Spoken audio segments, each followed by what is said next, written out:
What a card they have put together tomorrow at Churchill Downs. It's going to be a Saturday for the ages. 6 stakes races. As you can see, 5 of them are grade 3s. The Audubon is the only of those 5 that is not a graded stakes race. So let's take a look at each of the favorites, the morning line favorites in these races. And I'm going to tell you if I think the favorite's going to win or if I'm going to fade that favorite. We'll start with Skelly. Skelly is coming in off of an unbelievable effort, 2 unbelievable efforts really, in back-to-back races at Oaklawn Park. He won an allowance race by 5 and won a 9-1, and then he won this race by 10.5 lengths. You could see Ricardo Santana Jr. looking behind him and just geared down. He could have won by 30 lengths. I mean, this is just an unbelievable sharp horse right now in Skelly. He was 1-9 on this day. He's been first or second in all 4 races at Churchill Downs. Look, is he better at Oaklawn Park? Yeah, he's the best horse of all time at Oaklawn Park, sprinting, maybe outside of Whitmore, but he's won 10 in a row at Oaklawn. I think he brings his A game once again here to Churchill Downs, and he's going to win. So that's a favorite that I am going to give a green check mark to. I like Skelly. So let's turn the page and talk about the favorite in the Audubon, and we'll see if I like this one or not. That's Early Adopter. Comes from the clouds in all of his races. Sometimes he gets there, sometimes he doesn't. The races that he's gotten there are a maiden and allowance race. The 3 races that he hasn't gotten there are stakes races. So is he going to break through here and be able to pick up his first stakes win? I'm not convinced that that's going to happen. I don't know if there's enough speed to set up his late kick anyways. So I am actually going to lean away from Early Adopter and fade him. I was wondering what the sound was for that. I like that. Okay, so I'm going to go to Tomasello. That's going to be my pick in this race. My pick will be number 1. Has speed, is getting better with each and every race. Mark Cassie and Jose Ortiz going to team up here. 5-1 on the morning line for Tomasello. So far, 1 favorite and beating another favorite. The Shawnee Stakes, super competitive. Where's my ring? Scratched out of a couple of races in California last weekend to opt for this spot instead. It's going to be a trainer change now, going into the barn of Peter Miller for the first time. I mean, she earned that 103 buyer 2 starts back at Oaklawn, and then she was unable to beat Torpedo Ann out. But clearly, that was going to be a tough task for her. She ended up finishing 3rd. She's got a pretty decent resume, right? She is a grade 3 winner, having won the Gazelle last year. But I don't necessarily think this is a very easy spot. As a matter of fact, the 7 horse in here, Jin, who I like, and it's going to be my pick in here as I fade. Where's my ring?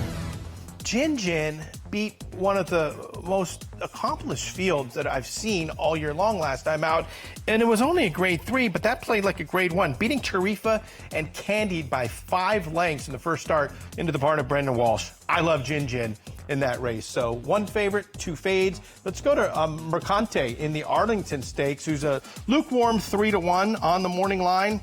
Hey, I mean, this is a horse that's starting to really make a presence within this division, having finished 2nd last time out behind Spirit of St. Louis in the Turf Classic.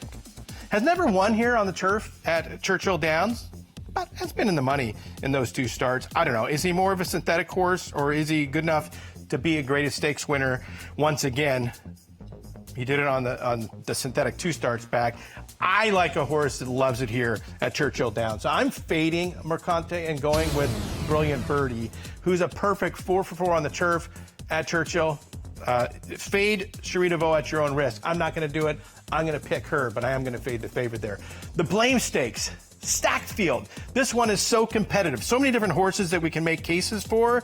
Let's start with the favorite, and that is Post Time, who was a 13-length winner last time out, just destroyed a field that was not anywhere in the same hemisphere as this one class-wise. He finished 3rd in the Cigar Mile behind Locked, and he finished 2nd in the Breeders' Cup Dirt Mile behind Full Serrano last year. So he's got the credentials. He's made over $1 million, but he's not going to be my pick in here. Why?